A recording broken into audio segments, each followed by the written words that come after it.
Hello everyone, welcome back to Hitting the Field on Hitting the Field Network. We've got a great show for you today, as always, as the NFL season heats up and the MLB divisional playoffs come to a close. And that's exactly what we'll be talking about today as we go over some of the teams and players that stood out to us during Week 6 of NFL Sunday.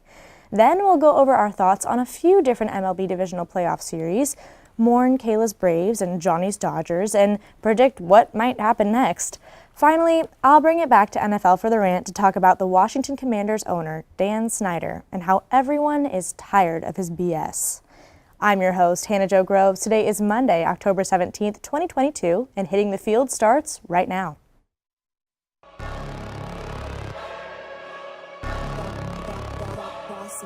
Things gon' change when I really hit the field. Undefeated chance, man, you know what's the deal. Tryna find a kid, I'm in the field doing drills. Boy, you just a sucker, you ain't never keep it real. 3 rings in my hand, I'm a warrior to the max. When I hang it up, they gon' have to give me plaques. Step up in the building and I only bring the facts. When I make a highlight, they gon' replay, run it back. Okay, always locked in, now I don't got time to lax. Saying he the best, he could take a lap. Batted 1,000 when you check the stats. Boy, is you ready? You ain't gotta ask.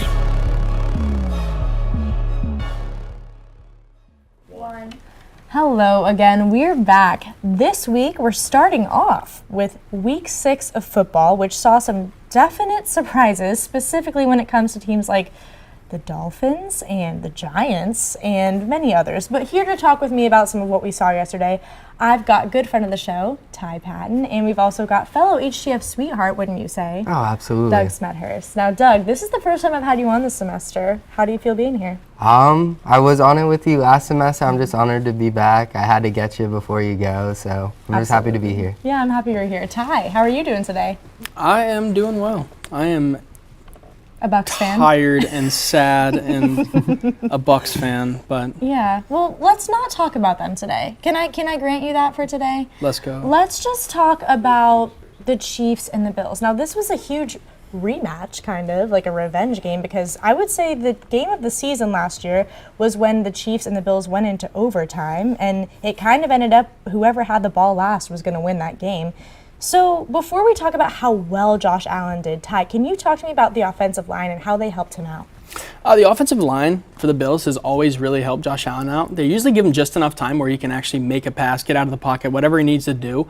But Josh Allen has also shown that when he gets in those pressure situations that he can also move the ball with his feet and pick up those crucial first downs when he needs to. I mean, Josh Allen had 32 rushing yards, which doesn't seem like a lot, but if you want to take that into 4 or 5 yard gains, you're looking at, what, 6 first down pickups that Josh Allen made alone on his feet. Mm-hmm. Like, those are huge. And besides the offensive line giving great protection and taking them to a win, Josh Allen showed he can move with his feet too. Well, yeah, so besides that offensive line, what did you see out of Josh Allen this game? What I always see from him, he just picks apart a defense. I mean, it's not as traditional, they're putting up 38 points, but these two teams know each other very well since the past few seasons. You get a regular season game, they verse each other in the playoffs. These teams know each other's tendencies very well, and I'm not surprised that it was a kind of close game, low scoring than what we kind of expected. Yeah. But that's just what happens when you verse a team so much. Yeah, well, so let's move to the other side of the ball then, the Chiefs. What did we see out of them, kind of comparing to last year, especially without Tyreek Hill? What did you see out of those Chiefs? Well, Chiefs defensively or Chiefs offensively? Offensively. What are we going over? Oh, offensively. Well, it really is always the same old Patrick Mahomes. Like, he's going to make those big plays that he needs to. He's going to do what he needs to. But he kind of fell short towards the end. He threw a pick that sealed the game for the Bills. That's got to hurt as a Chiefs fan. You have one of the best quarterbacks in the league, and he just happens to fumble the bag. And I don't know. They always put up a great game, but against the Bills, it's just they're one of the other great teams in the NFL. It's very hard to how'd you put it? Stay in the game with them. Absolutely. Well, I want to actually move to another game where the quarterback also kind of fell short. There was just a few mistakes that Patrick made. There were also a few mistakes that Lamar Jackson made. So let's move now to a big upset the Ravens saw from the Giants yesterday. Now, the scoreboard stayed blank through the first quarter, but a few minutes into the second, Kenyon Drake ran for 30 yards into the end zone and did a cute little celebration as the spectators thought, here we go. But the Giants said, hey, not so fast, as quarterback Daniel Jones completed out left to Wan'Dale Robinson, who stayed on his feet for a 5-yard touchdown. And so we had a game. The third quarter didn't have much to show for it, besides a few field goals that ended with the Ravens having the lead. But at the start of the fourth quarter, Lamar stepped back and passed a beautiful ball right into the arms of Mark Andrews for a 12-yard touchdown to make it a 10-point game. The Giants refused to give up, however, as they drove down the field and Daniel Jones took his time, didn't let that pressure get to him, foreshadowing, to make the 8-yard pass to Daniel Bellinger to get 6 more points and 7 with the extra kick. At this point, the Ravens still had the lead, but when the Giants defense did put pressure on Lamar Jackson, he made a quick throw that was picked by Julian Love, who scrambled, ran, hopped, and skipped back to his own red zone. And that's when the Giants decided to bring out their favorite weapon, Penn State grad Saquon Barkley, to make a valiant leap over the defensive line and into the end zone to take the lead. So now it's time for Lamar to come in and save the day. And he can do it, right? Right? Oh, wait, no, he can't. Kayvon Thibodeau, the rookie out of Oregon, as Camden so kindly reminded me, was the one who made the sack and got the ball out for a fumble, recovered by the now 5-1 Giants. The shock of the whole world is on this game, the eyes on the New York Giants. So, first of all, how does it feel to roll off the tongue? Yeah, the Giants are 5-1. So I have to give a quick shout out to my friend Nate Marrero, big Giants guy, big Baloo guy in the studio. I cannot believe they're 5-1, especially, okay, Daniel Jones as a quarterback is so surprising to me that he's able to get done what he's getting done. And I'm not all as surprised about Saquon Barkley, like he's going to perform, but I'm mostly surprised with that Giants defense. Like you lose James Bradbury, one of your best players at corner, to the Eagles. Right, so you got to think that this corner, this DB room rather, isn't going to perform as well as they should be. But no, they are immensely performing. They're performing way above expectations. And Kayvon Thibodeau, as you mentioned, is a game changer for that defense. I am so surprised that they've taken this team to where they are now. But I mean, you kind of got to love it with this team, right? Oh, absolutely.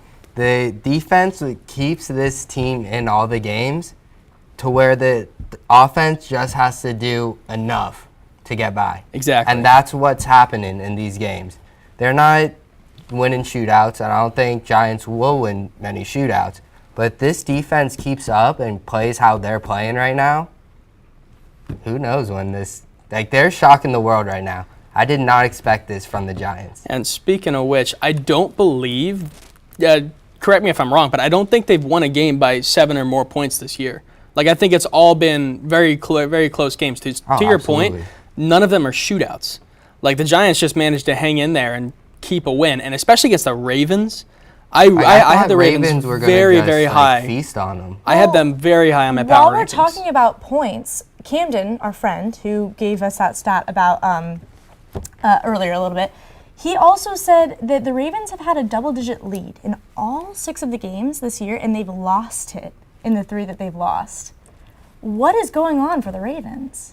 Their secondary is just not good at all. You saw it in the breakdown, complete fourth quarter against the Dolphins, and ever since then, they just been exposed. They're a solid run defense, but when they get up 14 and force teams to become pass first, they just can't play. I also think it's a bit of a lack of depth at receiver, you know? With Bateman out too. Well, yes, but so even if you want to look at a full stacked, just healthy roster, Rashad Bateman, Dennis Duvernay, and Mark Andrews are your 3 big guys right there, right? Yeah. But Duvernay, although he's played up to par in some of the games, like you're not going to classify him as a wide receiver 2 in most fantasy leagues and most grading leagues and any of that, right? Rashad Bateman's definitely stepping up. Because, you know, as a second-year guy, you kind of have to, especially after trading away Marquise Brown. And Mark Andrews is just a crazy red zone threat that he always has been. But, I mean, they don't have the wow factor that they did the past year with the Ravens team. But, no, the secondary, that defense is losing them games, Well, to put it lightly. I also feel like they're 100%. putting a lot on Lamar's shoulders, and Lamar is kind of folding under the pressure just a little bit. Yeah. Before we go, Eagles versus Cowboys, huge rivalry game. So let's talk about this Eagles defense, because they were pretty strong in the first 2 quarters. They were really showing out, and then all of a sudden, the second half comes and Ezekiel Elliott is just continually getting through, continually yards, and this game kind of becomes close. What happened there? So it all started when Lane Johnson left the game with the concussion. Yep. He got knocked out of the game. Then he saw Micah Parsons start waking up, and the defense started making plays and got momentum for the offense. And then after that, you saw that they came out of halftime, put a beautiful drive together in which they scored. And then they scored again in the fourth quarter, and you're like, wow, this game's like a one-score game now. Like, what just happened? Looks like the Eagles were going to run away with it, and then it's a one-possession game. And then, like, halfway through the fourth, the Eagles kind of put the dagger in them. You sound kind of disappointed in that. I thought it'd be a closer game than what it was, Okay. but I don't know. I don't know how I feel about it. Okay. Like, Eagles 6-0 now. Yeah. I don't know how I feel. I didn't see that one coming either. That's another. It's the only undefeated team. How do you feel about them Eagles? Well, so I'm very surprised by it, if we're going to be honest with each other. That's fair. Although they do have the best defensive line in football right now, they have the best corner set in Darius Slay and James Bradbury, the aforementioned corner from the Giants. Their defense is stout, both on paper and on the field. Their offense looks great. I was genuinely surprised that Cooper Rush was able to put up 16 against that defense. Like, if I'm Dak Prescott, I am shaking in my britches right now that he might be coming for my spot. Oh, like, if he comes back and doesn't play well, like they're really gonna have some QB controversy I over see a there. Nick Foles situation in the future, to be honest with you. I Now, could see that. before we go, I know we're running out of time. I'm so sorry, but please tell us about your standout player for this week. So my standout player, I'm going Bengals receiver Jamar Chase. He had 10 targets, 7 catches. He had 132 yards and 2 touchdowns. He nearly accounted for half of Joe Burrow's passing yards on the day. And his second touchdown came with just under 2 minutes left in the fourth to take the lead over the Saints. Like, he was honestly the reason why they beat the Saints. If it wasn't for him, they probably lose this game. He's definitely their top weapon, I would say, the most fun and to this watch. is like his breakout game. We've been waiting for this kind of game from Jamar Chase, and it finally happened. Absolutely. Well, unfortunately, that's all the time we have to talk NFL for now. We'll be back next week with more. Thank you so much, Doug and Ty, for being on with me today. When we come back, we'll be talking what we've seen from the MLB divisional playoffs. Stay with us. Hot takes. I'm Johnny Jackson. We've got Emily Aaron to my right and Maluka Costa to my left. Hello and welcome to our segment of Hot Ones. I'm here with Noah Kemper and Grant Wheeler. Yep, I knew that. Grant Wheeler. Listen, I'm a Bills fan, but I just can't ever argue against LeBron. I watched him my whole life. I've been going back and forth with this debate for a long time. It's got to be Michael Jordan. Whatever she wanted. I would wake up in a maid costume for Doja Cat. Brutal. Jeffrey Laux, no question. Richie, I would give it to Richie. It is not Richie. It is not Richie. No, it's Jeff. Richie's pronouns are he, they, because he cannot be him. What? Oh, wait a second. I'm gonna have to also agree and say Jeff. He always is spiffy. It might be Cameron. Cameron's had some good fits. Out of the women, Norelli always dresses really, really cute. Brother.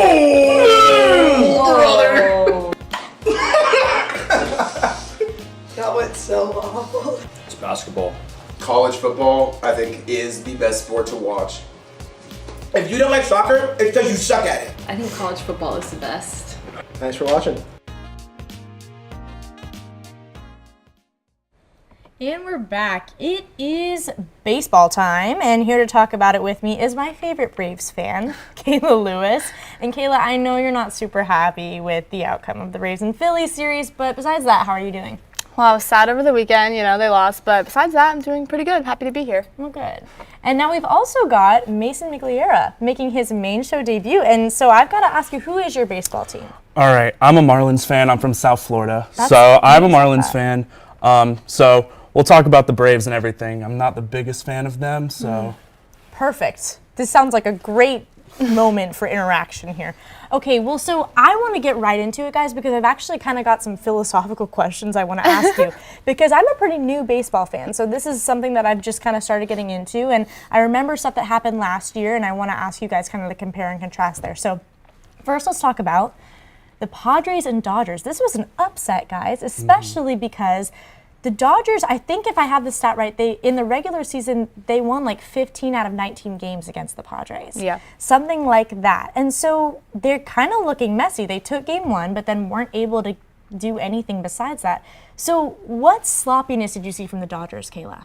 They weren't getting hits with like runners in scoring position. Like that was the biggest thing. Like they were getting hits, but they weren't like doing much like with it.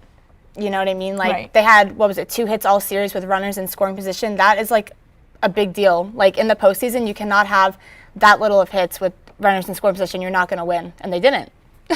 Well, and so first, like philosophical question for you, Mason. Okay. What's the difference here in mindset? Because during the season, regular season, all systems go, we're good. And then postseason, all of a sudden. Postseason is a complete different animal. It is separate from the regular season. It doesn't matter what you did in the regular season. Like the Dodgers, they had 111 wins. Right. Sorry, Johnny Jackson. The Padres, they just outplayed your team. That's true. They outplayed them.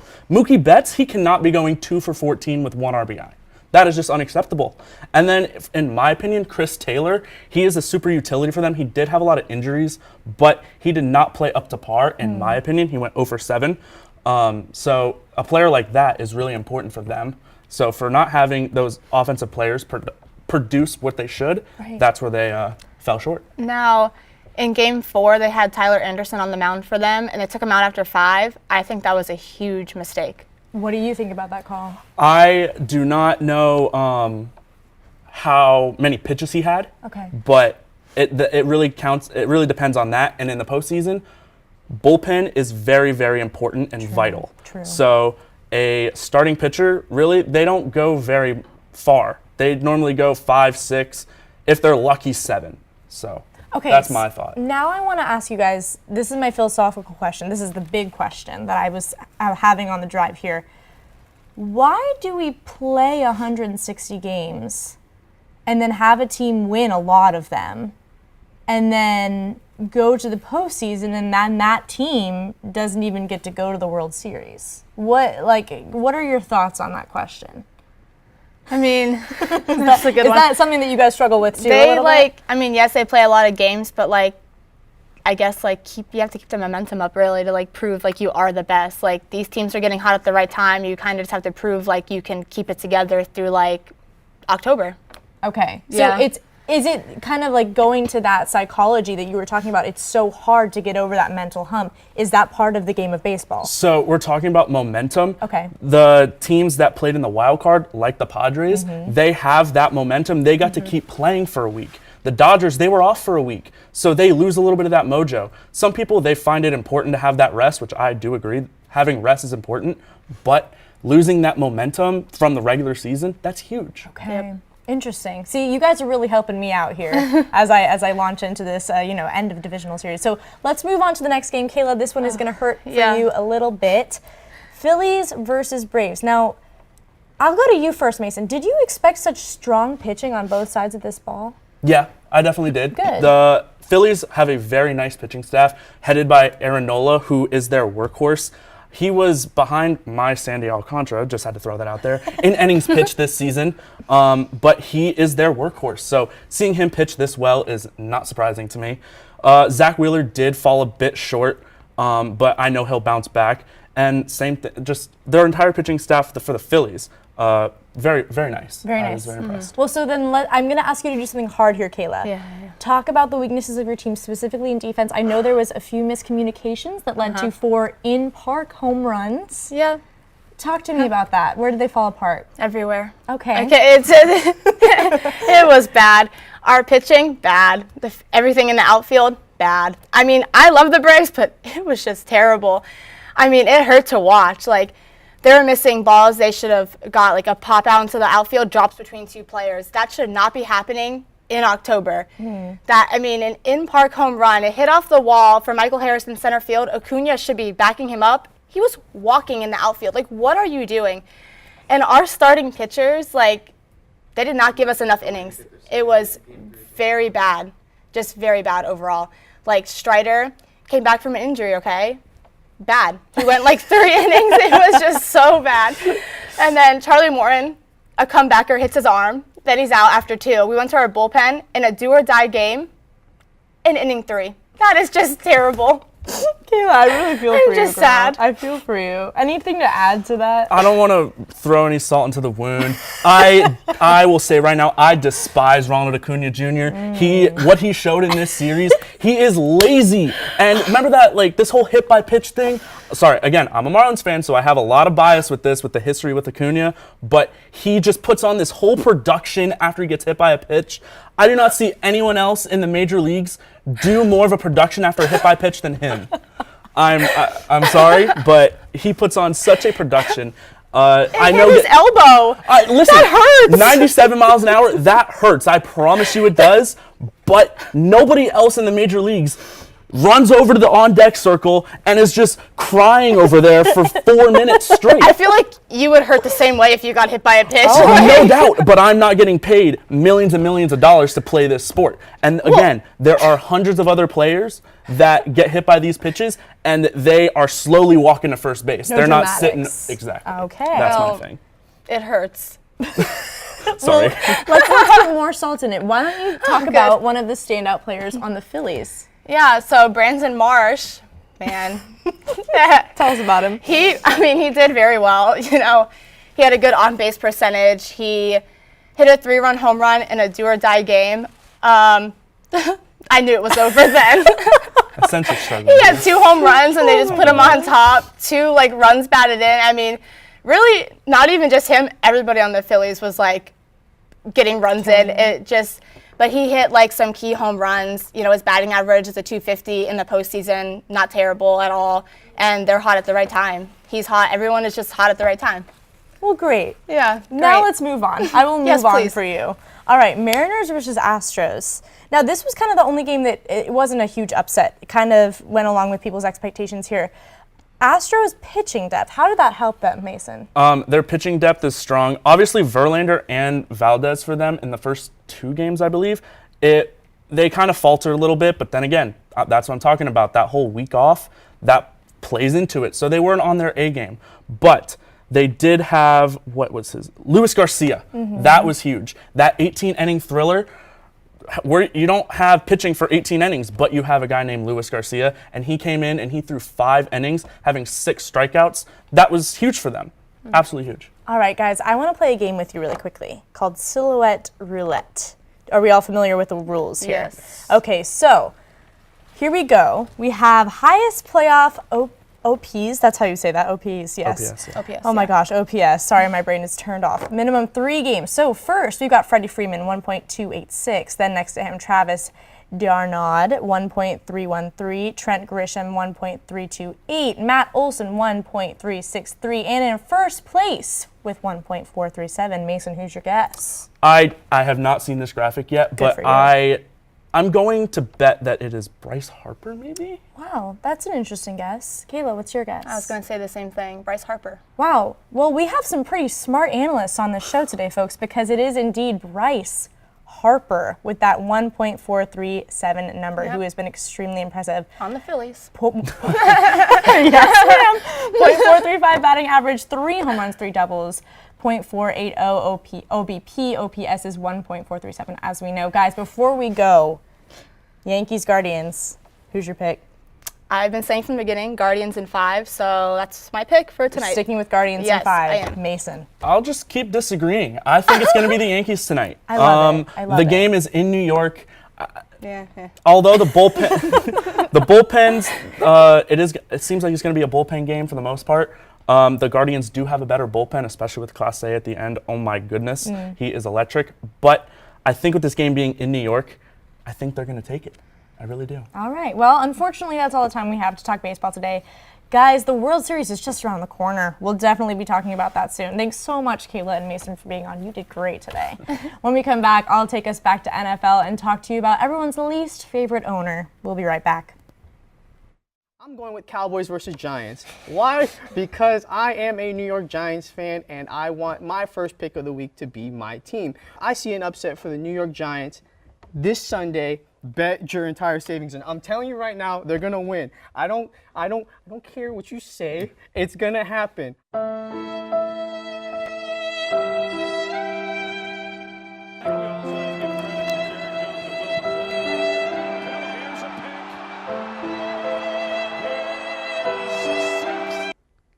I have to go with the Raiders, I think, for this one. I don't see them losing.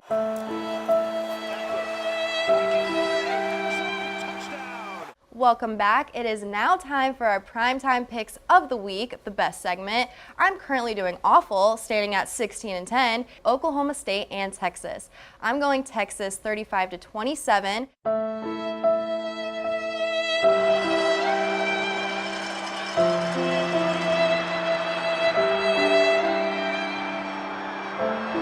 All right, Jeff, don't tell me your winner, but who is going to the Super Bowl? The New England Patriots. Oh my gosh. Oh my God. And the Tampa Bay Buccaneers. Oh the my NFL is gonna God. the NFL is gonna make it happen.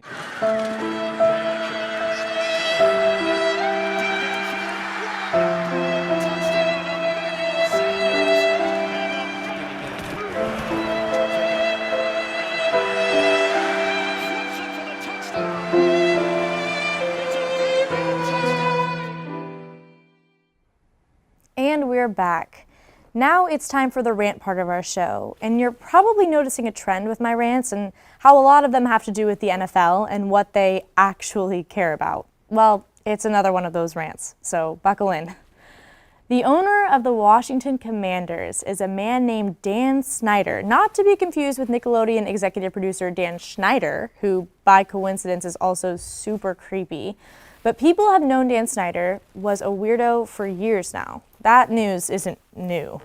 But as more and more stories came out about him and the organization he leads, stories about blatant sexual harassment on multiple occasions, not even Roger Goodell could ignore it anymore. And so Goodell asked Snyder to take a step back and relinquish some of his rule to his wife. Now, let's go back in time here. Dan Snyder bought the Washington football team back in 1999 to more or less impress his dad. His inexperience and lack of football know-how showed as he ran the team the way I run my fantasy teams, extremely poorly. Johnny was kind enough to make a graphic with the exact stats, but the gist of it is they've never made a Super Bowl appearance under his leadership, and he barely ever made the playoffs. He's got a 158, 2-16-1 record, 6 playoff losses, 2 playoff wins, 6 winning seasons since I was born, guys, and 10 head coaches. Now, he brought in players and coaches past their prime just because he remembered their names and liked them. Also, he called Carson Wentz a star quarterback. This guy obviously just doesn't know what he's talking about. But besides all that, with all the stuff coming to light now about how he not only sexually harassed women, but also protected sexual harassment within his organization, he's now threatening to take everyone down with him. Snyder's been known to hire private investigators to look into people, including other NFL owners. And now that there's a possibility that other owners could kick him out, he's saying he's got dirt on everyone. And let me tell you right now, I'm sure he's bluffing. But even if he is bluffing, it's likely we'll still see him owning the team for a couple more seasons. And that's because the owners only care about money. And that's not just me speculating. After an investigation, certain owners anonymously stated that they could find it in themselves to, quote, look the other way when it comes to the scandals and controversies, as long as Snyder is contributing financially. So these next few weeks, the rest of the season, and this offseason, the way the NFL handles Snyder will tell us a lot about who they're trying to be and who they actually are. That's our show for today. We'll be back next week to give you more Hitting the Field on Monday. Thank you so much for watching, and from myself and all of us here at HTFN, have a great week. Peace.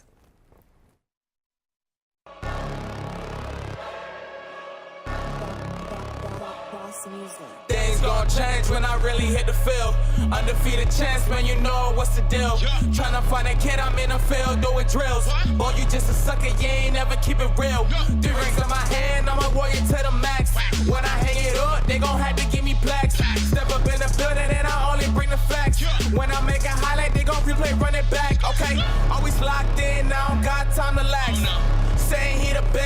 take a lap.